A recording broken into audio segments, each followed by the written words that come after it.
like she said, that Indian EV story is no more confined to one segment. It spreads across the entire value chain. It's no more about when will EVs arrive. It's now about how can we scale and scale profitability.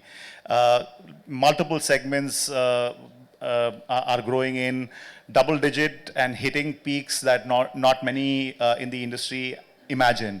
So we'll start with the two-wheeler space, which has been the flag bearer, and in terms of volumes as well. We'll bring in Mr. Waz.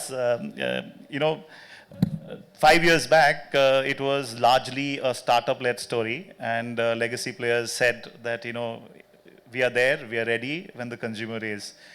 Recap the journey, what led to this phenomenal rise. Today, the legacy players account for more than 60% of the market. And how can we scale from the levels that we have? Because now there is a strong tailwind from the consumer side. So I think one of the previous panels spoke about hitting 15-20% penetration to get to take off. If you look at the two-wheeler EV story, it's a two-tailed story. On scooters, the penetration is around 20%. So 20% of the scooter form that sells in India is electric. Right. If you look at motorcycle, that number is less than 1%. So it's a very surprising dichotomy. And I think it has some lessons for all of us. I think there are certain forms and there are certain applications that lend themselves better to electric vehicles with the current technologies as opposed to other forms and use cases. In scooter in particular, it's predominantly in this country, it is an urban phenomena. No one normally gets onto a scooter and says, let me ride from Delhi to Dehradun, for example. They'll use it within Delhi. So the range is limited, the speeds required are limited. And I think that helps the case of electric because you're never too far away from a charging point, Ideal use case. The second part of it is, I think the resources the OEMs bought in. Because there was a clear use case and a clear segment, what you did find is OEMs putting significant resources behind it. And if you see, most of the OEMs have not launched a motorcycle. All the leading names you see today, with one exception, have not put in a motorcycle. So I think concentrated resources, clear use case, and of course, what has been discussed in the earlier sessions, a lot of government support, subsidies, etc., has led to the kind of takeoff you've seen. Right. And how do you take this going ahead, given the fact that now we are hitting a scale and we do see the financials of Bajaj Auto and the others making profits. Now, how do you take it to the next level and yet make money? Very clearly, I think product innovation is the lever that one has to pull on. And you are seeing some of it happening. I think you'll see more of it happening as we go ahead from all the OEMs. You'll see more product innovation in that application space. Let me just use that term. Certainly, there'll be technology innovation as well because whether we like it or not, we will want to secure our supply chains. Absolutely. So that has a set of consequences, say on motors, etc. There are a certain set of areas where, frankly, I don't think securing supply chain is a very sound strategy. If I come to, for example, cells, the pace of innovation in cells that you're getting globally, predominantly led by China, is something which I don't think India can match very quickly. And it would be a strategic error for us to try to think that we should make a subpar product purely to secure supply chains, because then we'll never be globally competitive. And the one big lever that India must press is to become globally competitive, which means we should focus on exports, focus on getting the best technologies we can get our hands on, and move on and win in the product space. At the end of the day, this is a product a consumer buys. Right. He doesn't buy a cell, he buys a vehicle. Right. And I think we have done very successfully there, better than the Chinese. At a vehicle level, at certain technology levels, I think the Chinese have a big edge. We should accept that and move on. And we'll come back to the supply chain part of it. That's a critical factor that is impacting literally everyone in the EV ecosystem. Let me bring in Mr. Babu. Buses is yet another area which has done very well, and Olectra led from front, over 10,000 buses. But there are a lot of challenges along the way. For India to go to the next level, Mr. Qureshi also mentioned in the morning that there are many tenders lined up. What has got us here?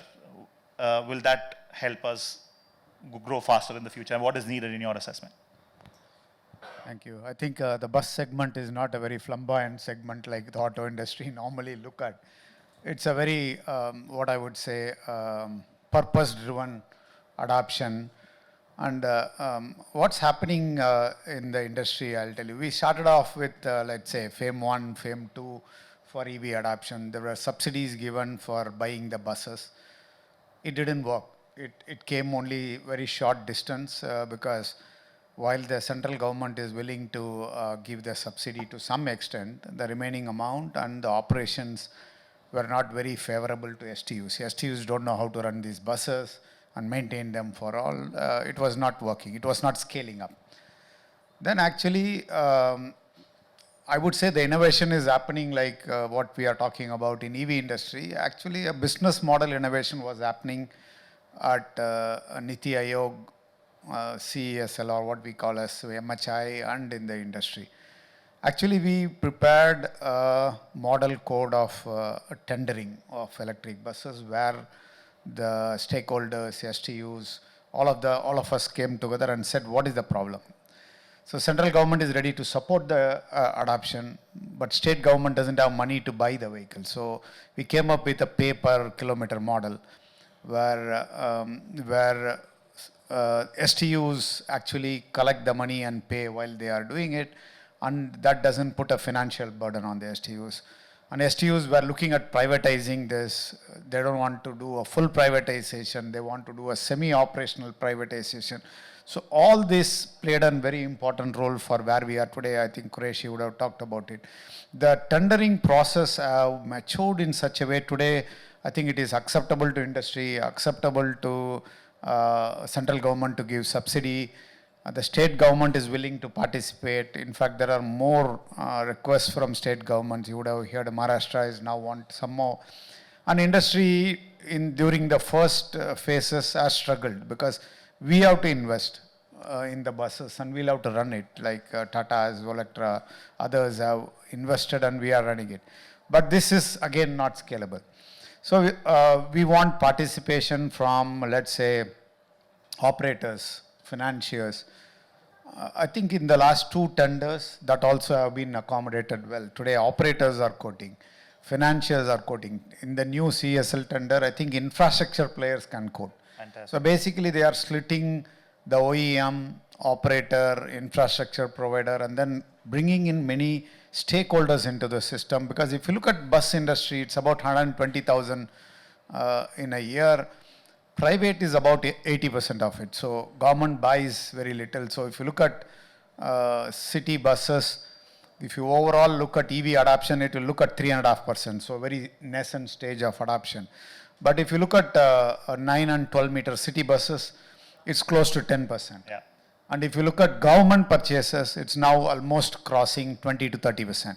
Scaling up, really. Government is really playing a role in adapting this and then scaling up to the private sectors. But a lot of private sectors have come in. It was not easy. The journey has been one of the completely different. Started with a subsidy, then brought in OEMs to invest for a long-term contract, now bringing operators and financiers, and now we have a payment security mechanism. So I think one of the best evolved model I can tell, which is win-win for the government, state transport undertaking, industry, and even investors who wants to invest. I think it's more of a business innovation along with the EV innovation what's happening.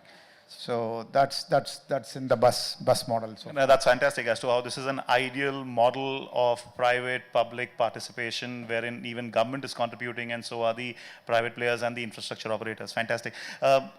Mr. Chauhan, if I could bring you in, BYD is making waves globally and clearly one of the shining stars.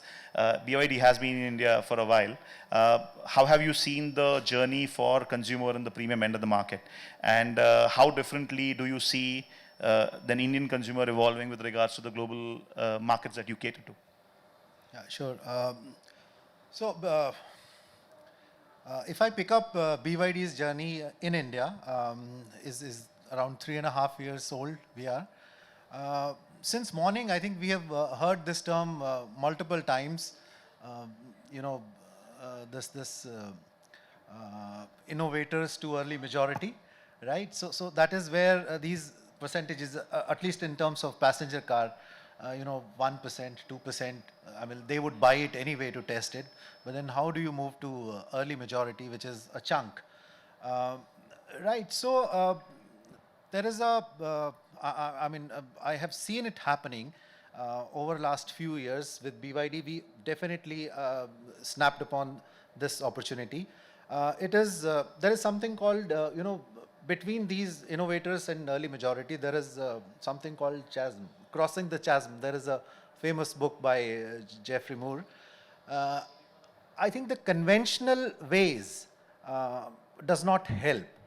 And that's where way back in 2011 in China as well, and here also, we just replicated that kind of a strategy wherein we chose a particular segment, wherein the conventional thing, just harping on the benefits of electric vehicle would not help.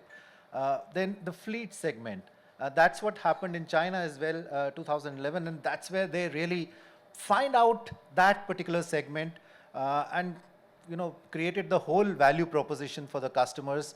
And that's what we also tried to do by launching our car in that very particular segment. So that's one way to really, progress towards the typical, pick up those right kind of segments. And then later, during last couple of years, I think what we have really focused on is picking up the empty spaces. White spaces. For example, C Line 7. I mean, if I say the 50 lakh worth of cars, 50 lakh and above, 1 year before, 100 cars a month, perhaps. But then today, as we stand, it is around 1,000 cars a month. So, so that's how these things have to be looked at. Our journey, and I would say the whole passenger car vehicle journey is a very, very critical juncture, but we'll have to modify our ways to really, reach out to the right needs of the customers. So picking the right niches and catering to the right needs of the Indian consumer. Sai, if I could bring you in from a consumer standpoint, you have various brands wherein you have EVs. How have you seen the consumer journey? And I'm sure, there are many intenders, but then at the end of the day, something happens and then they don't cross the bridge. In your assessment, is Indian consumer willing to shift to EV, or they're waiting for one more generation before they can actually say, now I want to move to EV? So, see, as far as consumer preference is concerned, there is a lot of curiosity. There's a lot of inquiries, but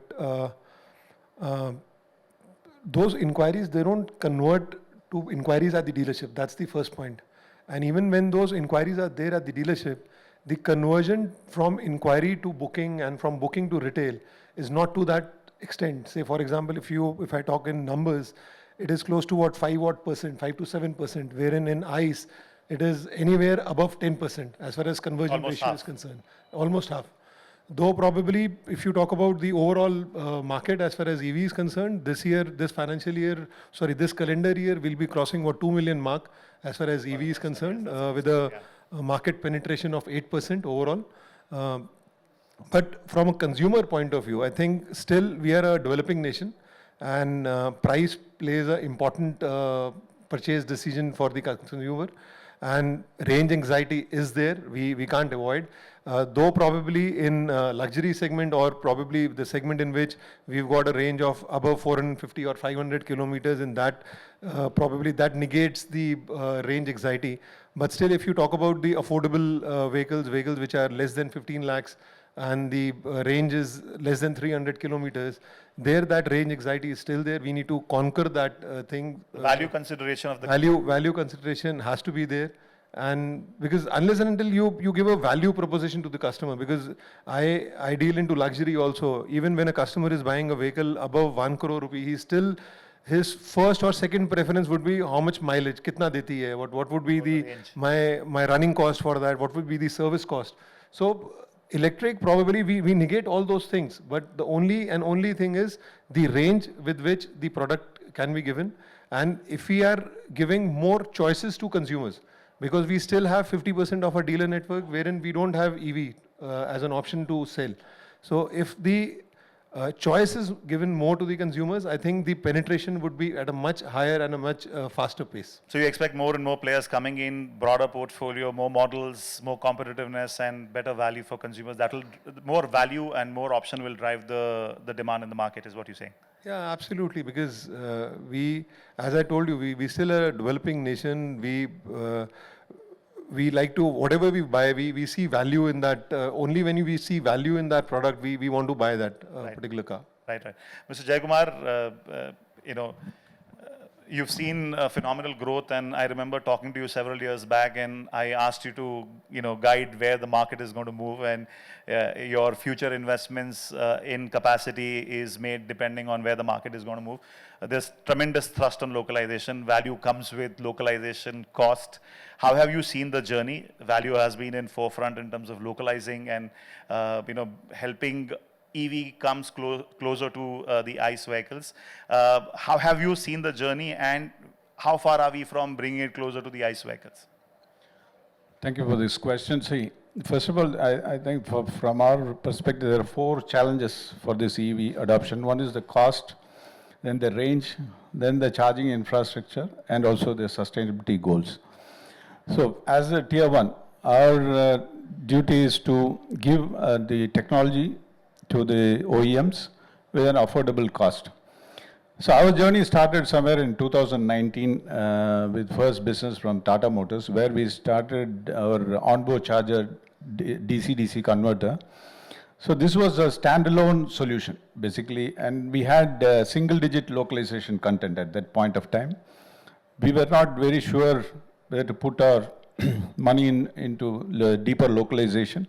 So we thought that we'll start somewhere. And then we brought the second stage, we brought an integrated solution, which was the onboard charger, DC-DC converter, and the power distribution unit, all 3 boxes into one, so that we reduce the packaging and also the content of hardware in that, and also a lot of software optimized. So that was the design optimization. And now we have reached a level of around 55% of localization content. The last 2 years we have invested a lot in our Pune plant. And now we are more confident. If you ask me the journey of last 4 years, our confidence has built over time. And we are going for a major investment for e-motors also. So this is another thing which is going to be in SOP next year. So today we are buying those from China, but those will be localized with even more than 55% localization content. Of course, what are the driving factors? One was the push from the OEMs, but also this PLI was another driving factor for the investment, because OEMs, to get the PLI benefit, we supported the localization for reaching those PLI DVA content. So I think we are more confident than what we were in the past. And of course, there is going to be ups and downs in this journey. It's going to be a roller coaster ride. But the future is EV for sure. So the next 5 years, there are numbers which we can say about it will reach 20%, 30% in passenger vehicle. Of course, 3-wheelers, you can see that there's a big shift. I think it has crossed the inflection point. Passenger vehicles, I think today what is the major driving factors is the GST benefit coming from the, between the ICE and EV. Added to that, the PLI scheme. Those are really helping the OEMs to keep the price more at par with ICE. But if you look at the TCO, still TCO is better. But if you remove the GST, if you remove the PLI, still there's a challenge on cost. So benefits are needed for a longer period of time. Yes, so I think the future evolution will be the range extender will be the future. After the government removes the GST benefits, I think that'll be, but till that time, I think EVs will be the vehicle which we to go for. Right. I mean, I see a significant effort being made in localization. My next question is going to be on supply chain. I'll come back to that a little later. Mr. Rajkiran, so it's all software on wheels. And the initial adopters in some of the brands have faced hiccups. And that also has potentially created challenge in terms of consumer adoption curve. Now, you deal with the entire value chain and your scope becomes bigger. So how do you see the element of software on wheels and ensuring that a consumer gets a solid product at the end of the day? Because every OE is operating on its own system, vendors operating on their own system, and you have to harmonize all of them and offer one solution from a PTC standpoint. Thanks, Ketan. I think it's a pleasure to be on this panel. We heard a lot of macro factors today. We heard a lot of market consumer perspectives today. PTC has been in the business of improving the efficiency within the organization to improve what the OEMs and the component manufacturers give to the outside world. And I think the point has been made multiple times that people will pay for value if there is, right? And I think what you pointed out was about gaps in the offering. Right, and I think Nal in the morning session from Mahindra was talking about the fact that people will eventually realize what gives them value, and then the market will settle after a few years. I think the initial phase, and I think Mahindra is coming now with providing vehicles after the initial stabilization has taken place, so to speak. We've been dealing with automotive OEMs for many decades now. I think we understand the entire life cycle, like you mentioned, from design to the service aspects that we've been dealing with in recent times. How OEMs are compliant with the regulatory laws of the land and how easily they can comply to it. From a cybersecurity perspective, you mean? Cybersecurity perspective, functional safety perspective, there's a lot of standards which have been, which the component manufacturers and the OEMs have to adhere to.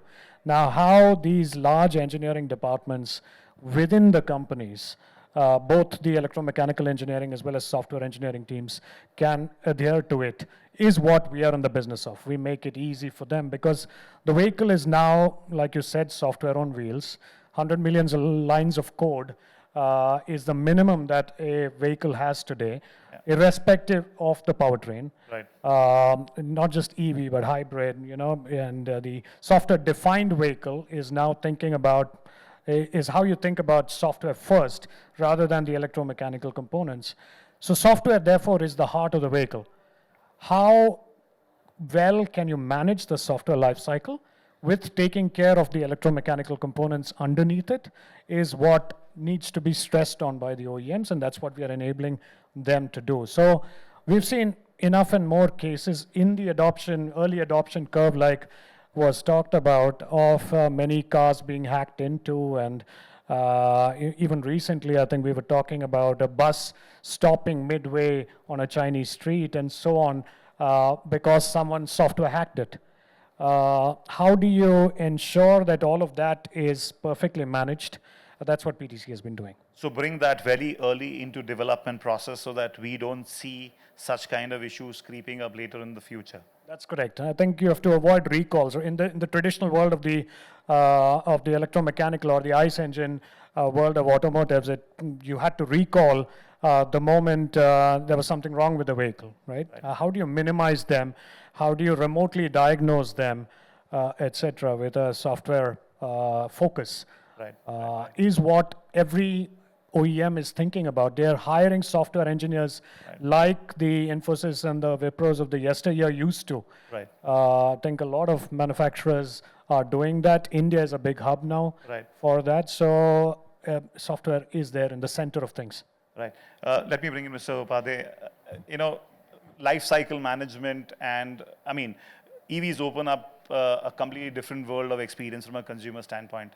And in our market, it's like a box office. If a product does well in the first month, it has legs to go on. In your world of simulation, and given the frequent policy changes, given the geopolitical challenges that are there, how critical is your world of simulation and testing? Because the consumer wants tomorrow product today.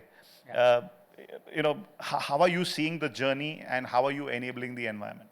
So when I started my career, I still remember that so overall product development life cycle, it is almost say for the vehicle to come out, it takes nearly 3 to 4 years. So the customer requirement, OEM requirement comes, and then we do system design and requirement and testing. Of course, myself, I have developed the software. And just to check the integer functionality, I have taken the car in the German Autobahn and I have driven, I don't know, kilometers together. So you know that it takes many years. And if there is a defect, you know that again to fix it, and you know that there is no VOTA, and you have to bring each ECU and then connect the wire and then flash every ECU. So you can think how much time we lose while doing that, right? And this basically, today morning also is, many panelists said that there is infrastructure and then R&D center and then technology innovation should be there. And this exactly I say that before, say, the first OEMs finalizes the semiconductor chip, say, and then what kind of functionality. So we can always think of the vehicle function, so you can simulate and then you can test say highly autonomous car, and you take the car on the road and then some object comes, and to test it, it takes a lot of time and it's risky. Also, some of the test cases you cannot do that. So then you can sit in the office and then you have the requirement, then you can simulate it and then you can test it. So this will reduce the time, development time, and also so the defects what you can face later stage, and then you can really fix it now, so that the product which comes or vehicle on the road, this is fatal free or safety. Yeah. Right. So this is where our IPG does basically. Yeah. Right. It opens up many new possibilities. Mr. Vaz, if I could bring you in, while it opens up many possibilities, electric vehicles, but there's tremendous amount of codes which calls for chips. We saw the semiconductor crisis. Right now, industry is grappling with the rare earth crisis. There is demand in the market. How do we address the supply chain challenge in your assessment? Is that a critical point of view? You mentioned about not developing, probably, I mean, which is what I understood, not developing your own battery chemistries and rather rely on external world.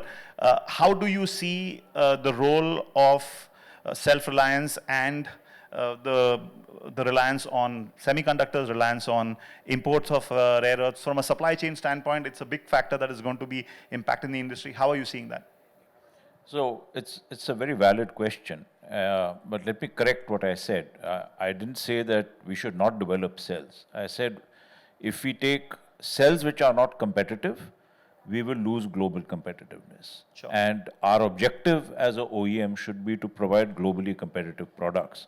We cannot get caught up in a narrative of, let us use suboptimal cells but make a globally competitive product. Doesn't work that way. Now, coming back to supply chain, if we look at rare earths, yes, China has imposed restriction on heavy rare earth elements. Each OEM has its own response. For example, some of us have developed magnets with light rare earths, which are not controlled and which have alternative sources. So I think it's a multi-stage kind of approach one has to take. Of course, you should de-risk from hostile players. No question about that. China is a hostile player currently, as far as global trade goes, vis-a-vis India. And every OEM is looking at how to de-risk that. But the reality is China is a very, very important player on many of the critical elements. And it's very difficult to pull them out of the supply chain so fast. So I understand there's been a standstill agreement with the Chinese. They have rescinded some of their restrictions on cells, for example, for a period of 1 year. Well, we should work fast. And certainly we should develop our own cells. Certainly we have to develop our own sourcing materials. It's better to do it in partnership with countries who are friendly with us. rather than reinvent the wheel here, because it's very difficult to reinvent the wheel. I hope at a governmental level and OEM level, some of these things are being discussed. So I think that will help us. But supply chain security is a given.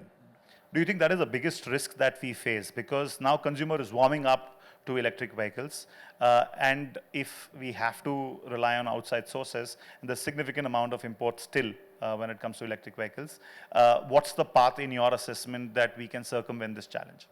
No, so as I said, we've done it successfully for magnets. I think cell is a big risk at this point in time. There are sources like South Korea, etc., who do make cells. We'll have to work with that, but I don't think that's the biggest risk. If you ask me, the biggest risk is getting successful products out. The fact is, even before China did anything, your penetration was 5%. Yeah. There was no risk on supply chain then. The risk is getting successful products that consumers wish to purchase, right. Getting your cost structures right, which, forget us, even the Chinese don't have their cost structure right at this point in time. You know, we have to work on various elements. And to just make that point a little clearer, so if you look at any new technology, it creates a new space for itself. Someone spoke about three-wheelers. The growth in three-wheelers did not happen in e-autos, it happened in e-rickshaws, a segment that ICE never addressed. China's great success on electric vehicles started with low-speed two-wheeler electric vehicles, and then it went up into the higher chain stuff. So I'm saying, you know, we must look innovatively at markets and at products to see what really works. For example, in India, we have possibly, not looked closely at low-speed two-wheelers. There are regulatory issues around that, but we need to look at that because that could be an explosive growth element for us. And again, there you don't need rare earth magnets, for example, because of the power outputs being restricted, simpler components.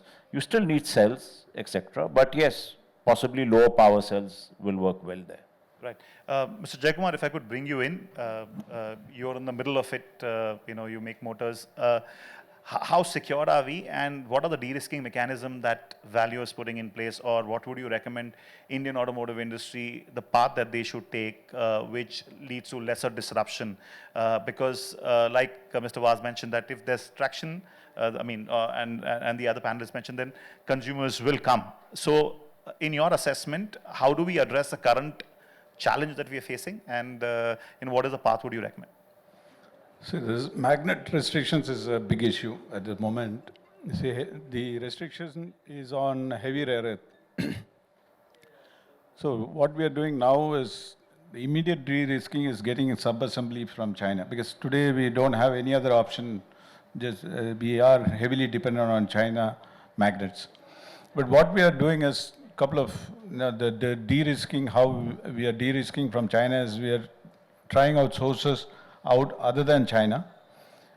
There are 3 sources which we are exploring, and also we are also working out a solution with light rare earth. So the restriction is only on heavy rare earth today. So light rare earth is something which is lesser validation required. But any solution has long validation requirements, so it will take at least a year to really validate and get. So today, the only solution is to get it from China. But this situation, we have to have multi-sources. So not only China, other sources also, which I'm not able to say right now. But going forward, we should have several sources from different countries, which will help us in not depending wholly on China. So what about localization? Because that's an avenue that you have been pushing actively. Yeah, today we don't have any localized source for the heavy rare earth magnets. So we are exploring in 3 different countries where we can still the raw material still comes from China, but manufacturing of the magnet we can do it from the other countries which have the capability. Right. So that's how we are looking at it. And we also have a solution which we are, as a Valeo and Renault, we are working together with for a magnetless solution. Right. So that is also under development, which will come into production soon. But that is for 800 volts. So we'll also working on 400 volt solution.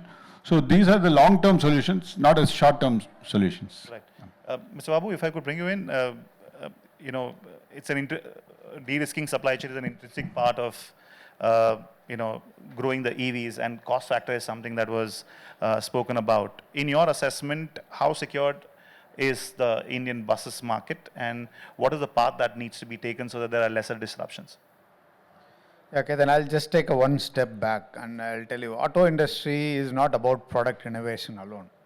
I think the fittest will survive who can manage the supply chain in the back end and also in the front end. History has told this again and again. You have seen COVID, you have seen microchip shortages, now you are seeing rare earth, then you have seen earlier, let's say, restriction on certain things by US. So this is about fittest system of supply chain, both on the back end and front end, is a very important need for auto industry. Whether it is EV or regular, I think the auto industry have mastered it over a period of time. I think we have learned over a period of time, and we'll have to really leverage on our strength in last 75 years or 100 years of being in the system.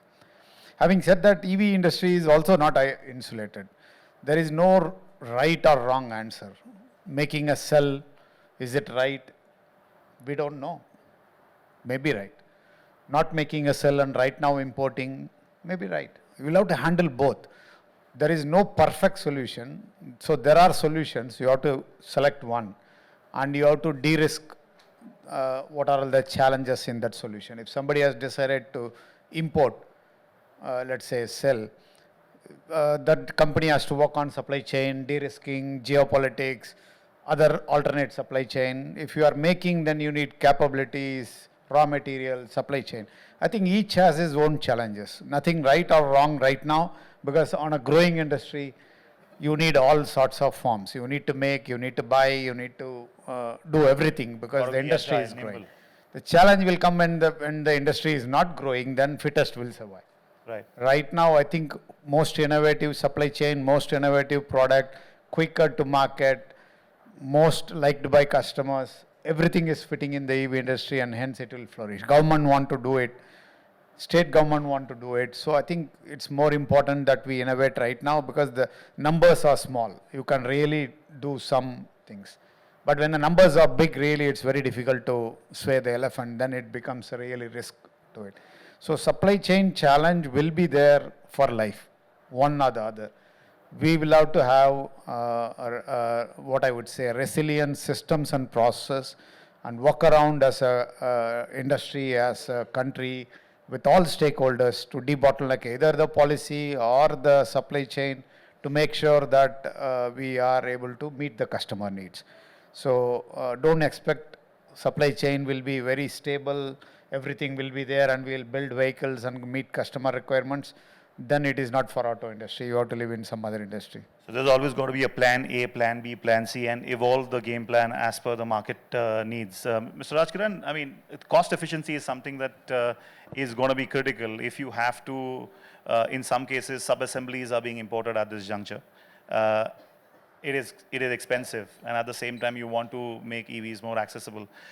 In this journey, where the emphasis is on bringing EV vehicles on par with ICE, you know,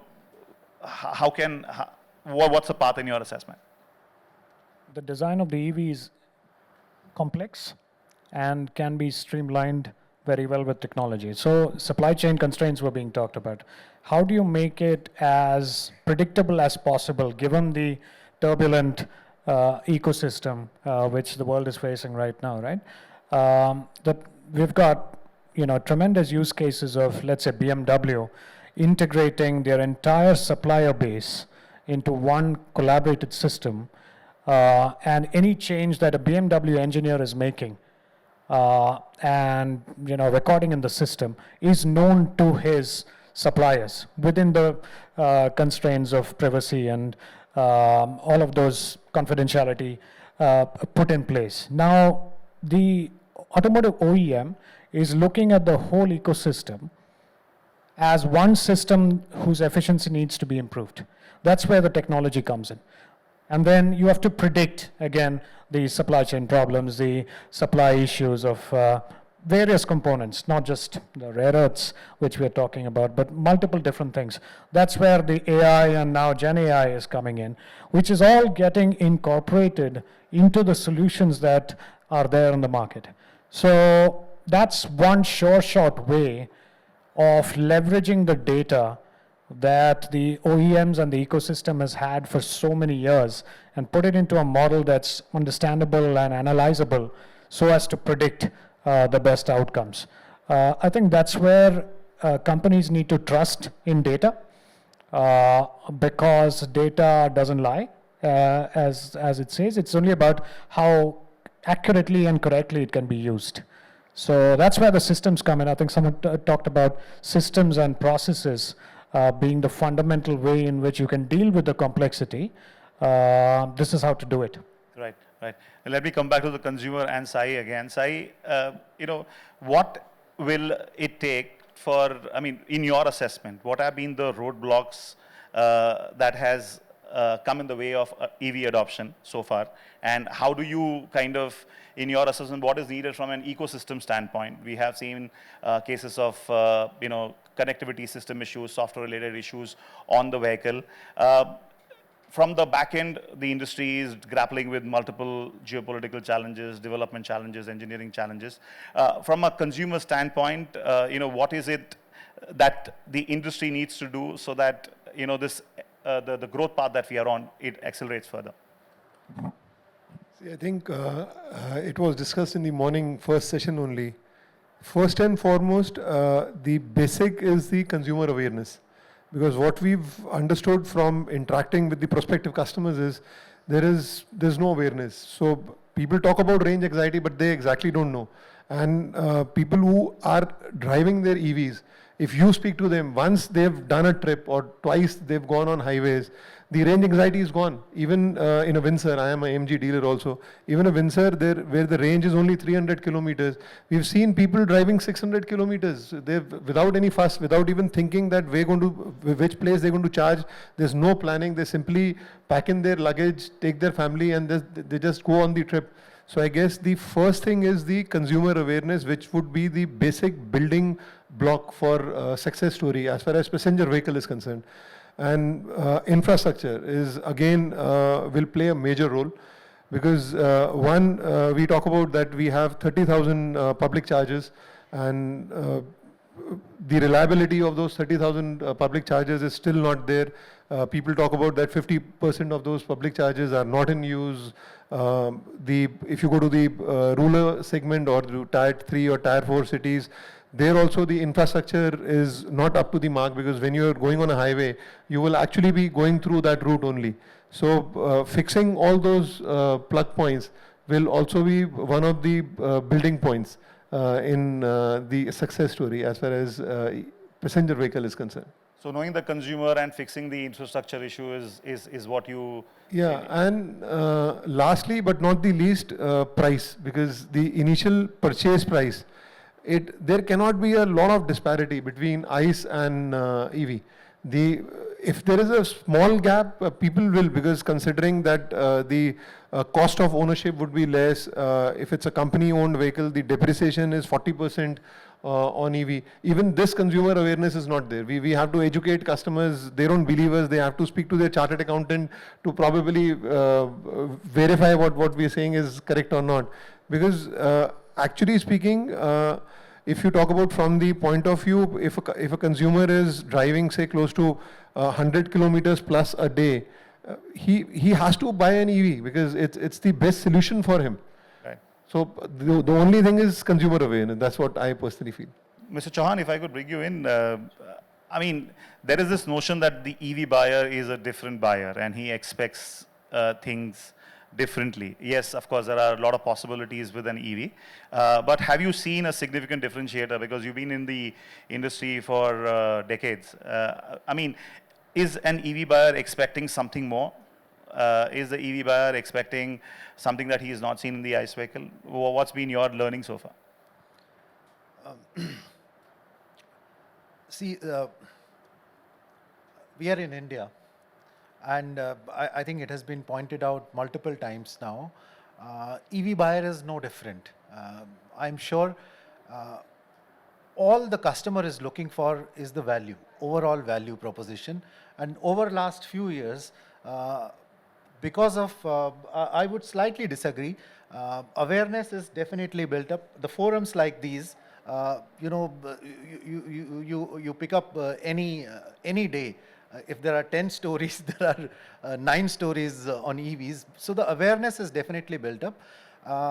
The consumers are not different. All they are looking forward to is, addressing their needs. I think Mr. Vas pointed out that the industry picked up, scooters, for example. That is a perfect used case. It is driven in a local area. So, that's what has to be addressed. Customers has to be addressed case by case. But their expectations, overall expectations, give me the perfect value propositions. The things like residual value, I think we are still not completed one cycle. So that is not the biggest inhibitor at the moment, I would say. Another thing which I would like to really point out, pick up from the earlier discussions on supply chain. Yes, it is extremely complex, and supply chain issues are perennial. I mean, they are not going to go away for sure. And I mean, 5 years before, when we saw the semiconductors issue, it came out in limelight, and that's when all of us, perhaps including me, we found out that the world is complex. The world is selfish, I would say. The supply chain of chips is extremely convoluted. But look at what countries and companies have done over the last 5 years. They have really pulled up their socks, and countries like Japan, countries like Malaysia, China, of course, they are just one node away from the best chips. So, it is the resolve which we have to take. By hook or crook, I think we should have those kind of solutions coming to India, which can make us globally competitive. So I would say the customers are, all they are looking for is the value. They are no different from ICE customers. Right. So, I mean, if you are pushed to the corner, look for solution, and solution will only work if it meets the consumer needs. Mr. Vaz, if I could bring you back in, the democratization of EVs is one of the big question mark that we have. You spoke about use cases. Are we far off from every potential prospective buyer out there may look at an EV, and how long is the journey going to be wherein we can start having bigger penetration? And there is always this conversation about multi-fuel, the CNG that's come in, the two-wheeler space, flex fuel vehicles are going to come on the horizon. Does that act as a roadblock in your assessment? So democratization of EV, and do you see the alternate fuels turning out as a probable challenger, or that one may stay away from EV? So as far as democratization goes, I think it's happened in the scooter segment. I think you will see some movement in the motorcycle segment, because that too can be segmented into certain use cases which EV can address fairly easily. For example, delivery boys. Now, whether they do it on scooter or motorcycle doesn't matter. Some may prefer a motorcycle form, but the use case is very, very similar. So you'll see some of that happen, I guess, as OEMs put in products into specific use cases. As far as alternative fuels go, I don't think they're a threat to EV, they're a complement. For example, you've recently had the GST cut, and we've seen the result of GST cut during festive season. What was very heartening, I think, for many of us is EV still did very well. Yes, ICE did much better. We'll have to see now how much ICE sustains going forward on the back of the GST cut. I'm talking about two-wheelers. And I can already see this month, EV is doing relatively better than last month, compared to ICE. So I think when you solve a consumer's problem, that basic solution, if it's fitting, yes, price is a very, very important part. GST cut is very valuable. Alternate fuels will, of course, provided they are priced intelligently, which is a big question mark because government has never spoken about what the price of alcohol is going to be. It's a mystery to me, certainly. I hope it gets resolved soon. But provided it's done, I think it's a very useful complement because all use cases do not lend themselves to electric vehicles. Right. So it solves the consumer's problem. So personally, I don't think that's a showstopper for EV. It's a complement to EV. So, but again, it's going to be a multi-path. When there is a more accessible, affordable CNG option or a flex fuel option, do you think, especially the entry-level buyer or a price-sensitive buyer, will look at that alternative vis-a-vis an EV? Yes, of course he will, and he should. I mean, you know, if you're traveling long distances on a two-wheeler, where fast charging is a constraint because you don't have liquid-cooled batteries, as are air-cooled on two-wheelers, we simply can't put a cooling system in, unlike a four-wheeler. It's probably a much better option to go for a flex fuel vehicle or a CNG vehicle. Right. So, you know, as I said, the use case gets addressed differently by different technologies, and I think that's the wise thing to look at. Our job is to solve our consumer's problems, Right. his commuting problem, and if we give a good solution, he will take it. Right, right. Mr. Upadhyay, if I could come to you, value, offer what consumer needs and offer it quickly. How much of a change in life cycles have you seen, and how critical is to make it available? There are so many regulatory changes, there were so many battery norms changes that took place and that compelled industry to look at solutions quickly. How are you seeing the life cycle changes, and where can you add value? Yeah, so maybe just to add, earlier days it was like in the ICE engine, people say that how much mileage I get, how much say torque I can achieve, and within what second I can reach. So maybe in the EV rural areas, basically if you ask, still they're in the same mindset that they ask for mileage. They don't say that on full charge it covers so much. I think this mind shift should be there. And then now new generation, what they say is, say what are the, they really don't care what is the engine capacity or EV. So they say that, okay, I need a good display, how I can connect to mobile phone, and maybe if I am wearing a helmet, whether it is connected, and how the map information is available. So I think these are the features younger generation is demanding. So that's where I think the innovation is also happening a lot. So morning a lot of people said that software defined vehicle. So basically in the OTA it came, and there's a new feature I see that there's software download like just in the mobile phone. And the last part is I see safety. So there are a lot of NCAP regulations are there, and that's safety you have to test. You cannot the test track, you have to take the car and test it. So there this simulation and virtualization, and this will help to say certify the vehicle, say homologation process.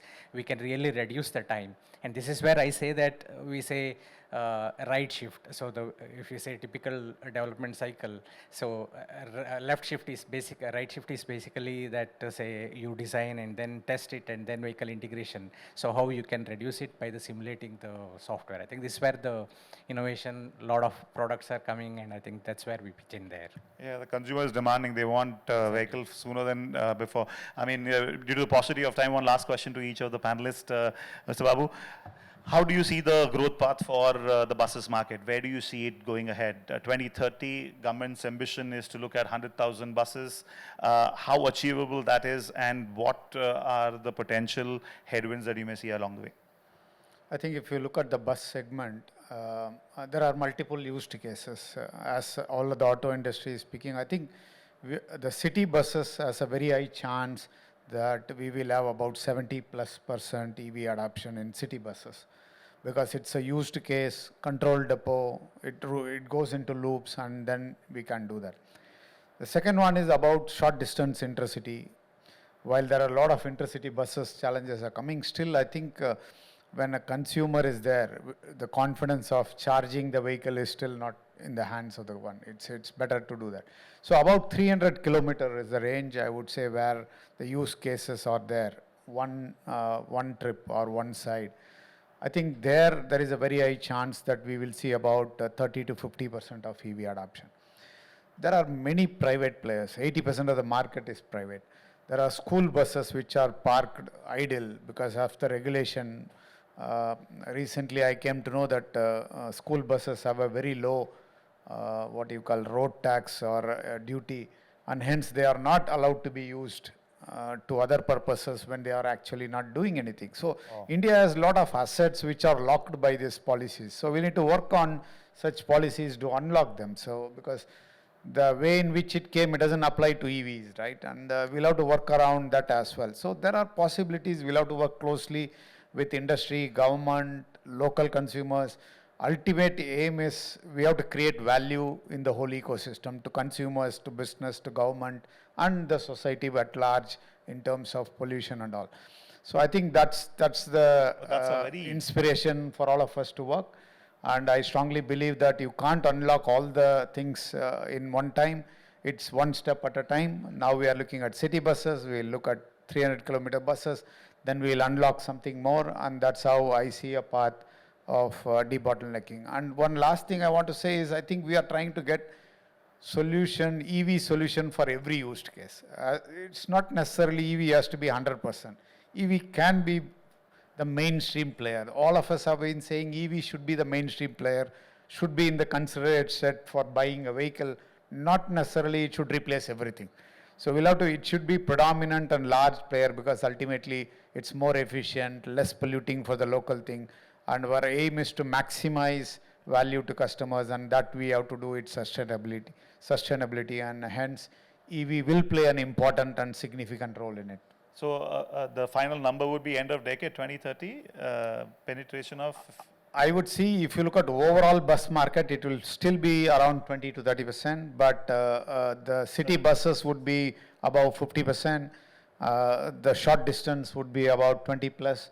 And maybe the school buses and others, which are very less use cases, will have less than 10% adoption. That's what we are looking at. What could derail it in your assessment? Yeah, of course, we've discussed supply chain, but anything that could come in the way?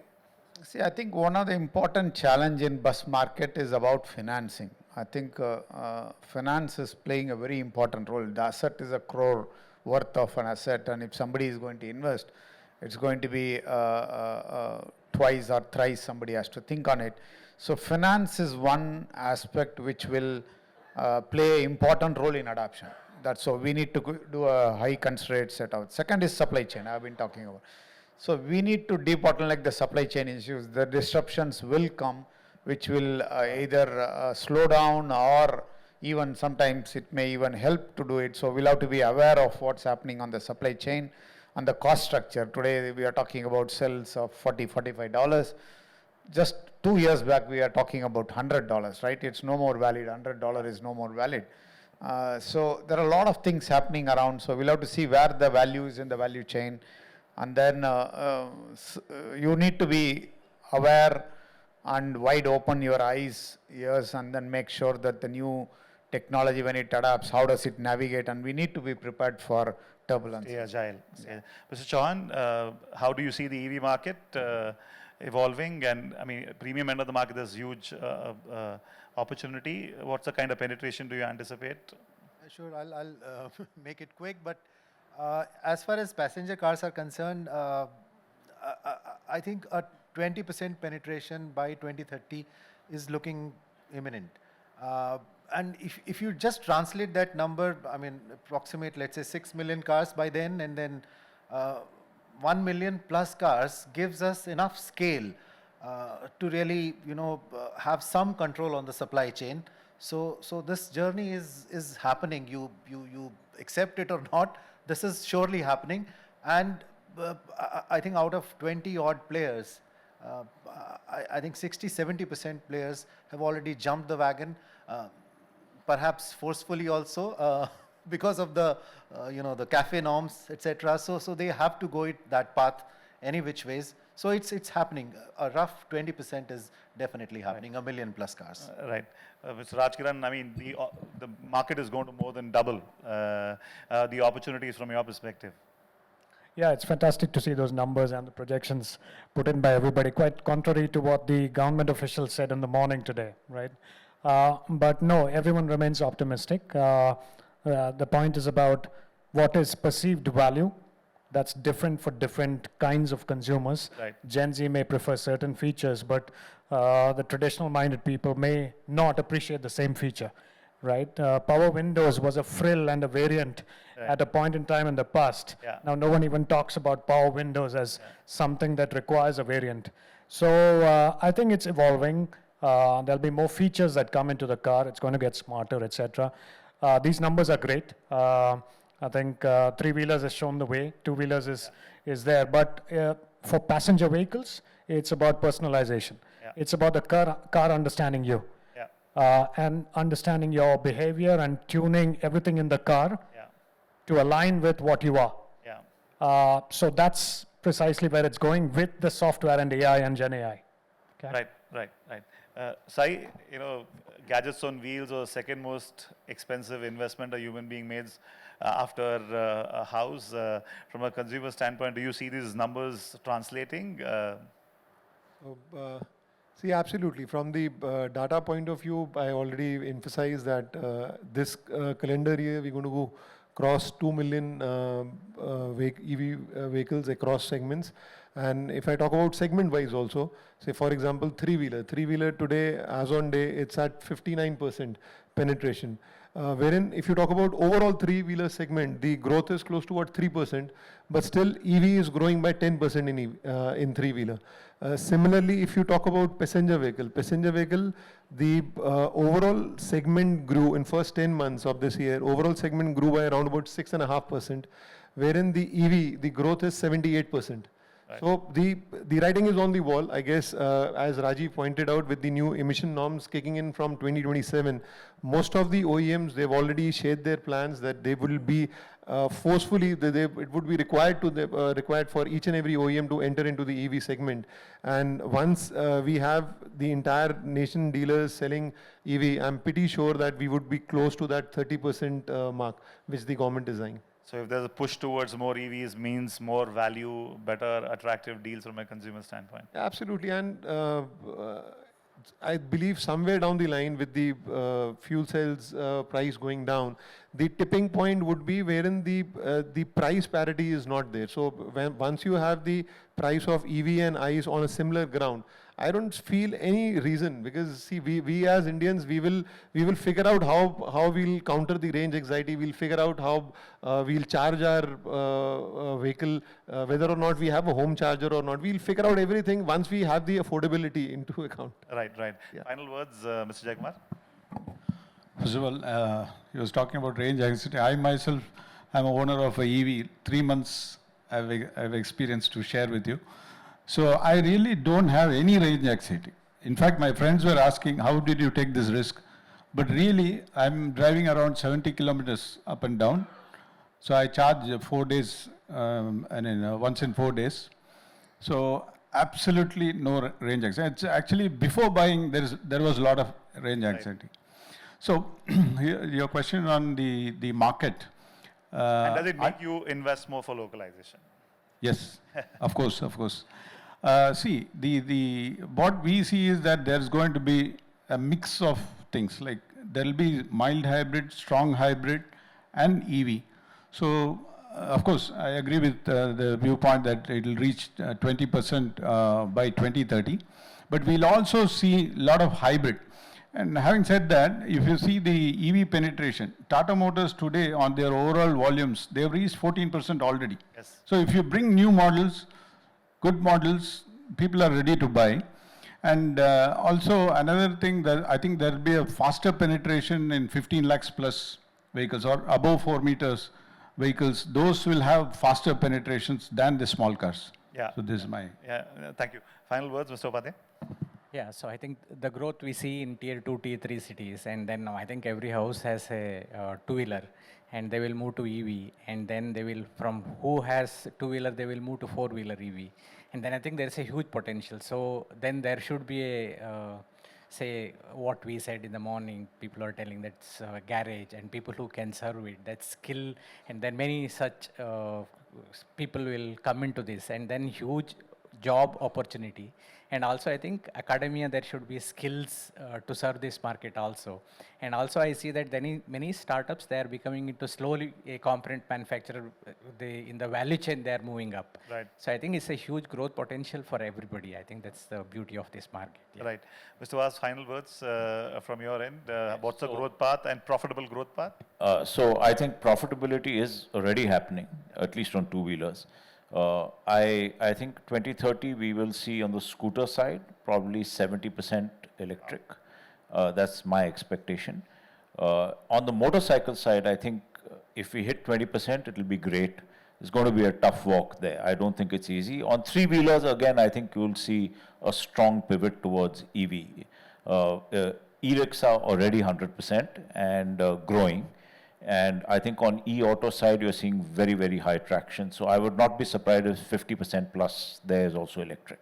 Fantastic. So on that optimistic note, I mean, market is going to double, triple, quadruple. So thank you very much for listening in. Thank you very much for your time.